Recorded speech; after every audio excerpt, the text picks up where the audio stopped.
Ay, duro kita na ya akon nga kalipay ya. Kayang amon nga balay, lapit na lang gid matapos.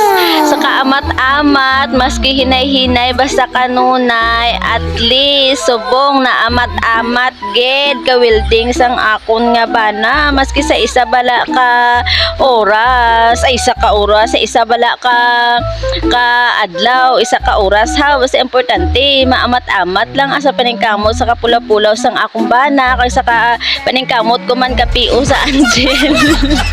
Ari, nakaamat-amat kami isang balay, so DIY lang kami diri ni Mister, si Mister sa welding kag mga masa sang simento, iya na siya mga welding, mga cutting sang mga bakal, iya ina. Pero ang pintura kag ang interior, kung may panahon ako kag mapisanan, kung ara si mother, ti maamat-amatan ang amon nga balay pero hasta subong pila na kabulan ang kwarto sang bata ko.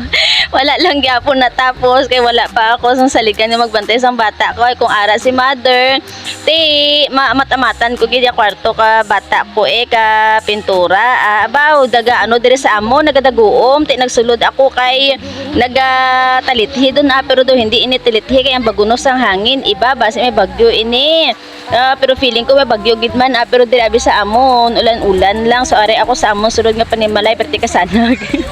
So pasigahon ko siya kay madulom ang amon nga sulod nga panimalay. So sa subong amo pa lang ni ang amon nga sulod nga balay, so may improvement gid no kay sadto ano-ano man lang ni man lupa pa man lang ni amon nga salog dire sa subong.